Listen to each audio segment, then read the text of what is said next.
Spy X Family is an anime that deserves all of the praise that it's gotten so far. If you're an anime fan, you're probably already watching the show, and if you're not, then you've probably seen about 1,000 clips from it already. And from those clips, you might just happen to recognize this pink-haired girl who's just exploded onto the internet. I probably don't need to tell you why if you've already seen those clips, or even a screenshot of her from the anime or manga, since her immediate charm is very apparent, but fuck it, I might as well just do it. Anya has a lot of good things going for her, like her amazing chemistry with her adoptive father, or her telepathy, which adds to the comical and wacky scenarios that the cast gets into. But one of the most refreshing parts of her character is that she just acts like a normal kid. She isn't overly mature for her age, and she doesn't rely on a tragic backstory to keep her character interesting. Don't let that confuse you though. Anya does have a tragic past, a life of abandonment and experimentation, both due to her extraordinary powers, but the show doesn't beat you over the head with it. In fact, the only reason why the audience knows about her past at all is because of Lloyd's very vast and immense networking system. We also get one flashback about some of her previous life, but it's short and gets across all of the information necessary in a few seconds. Anya herself doesn't really say anything about her life before Lloyd adopted her. Now, I could be reading too much into this here, but it's almost as if Anya deliberately chooses not to mention anything about her past out of fear of the thought that she'll be viewed as creepy. She's dealt with more than her fair share of shallow people before, which could lead her to the conclusion that admittance of any emotional baggage would only get her sent back to another orphanage. But she still does have these things in the back of her mind. A brief moment of her crying gets that across just fine.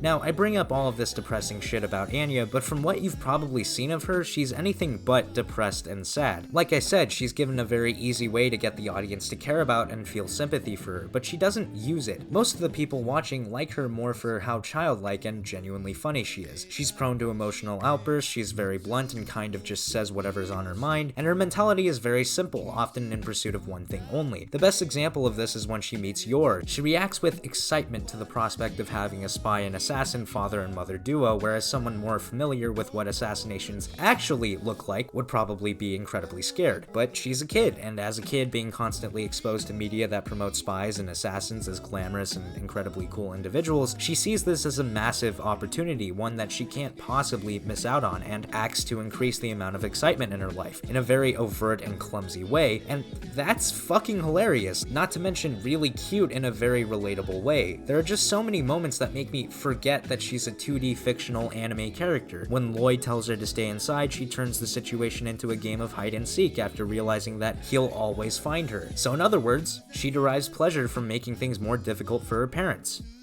Just like a normal kid. She has a real presence behind her, which makes her pretty much the spotlight of the show, even in episode 2 when she was barely in it. That's not to take away from the rest of the cast though. They're all solid, extremely likable characters with an incredible group dynamic, but Anya is just that good. Plus, she likes peanuts and doesn't like carrots. And as much as I love her expressive reactions to different things and the comedic gold that comes out of her character, there's a real heart behind her and the rest of the show in general. It's genuinely touching to see the cold and emotionless Lloyd warm up to his daughter. The show manages to make their relationship feel real and potent in such a short amount of time, and every episode leaves me wanting more. Some more things about Spy X Family to take note of. The art style is, well, you already saw it from the clips. The animation is, well, this was made by Studio Wit and Cloverworks, and they do an incredible job of producing fluid animation with a mix of a bit of cartoon silliness, which should be really jarring, but it fits very well with the whimsical plot of this anime. And the voice acting, which,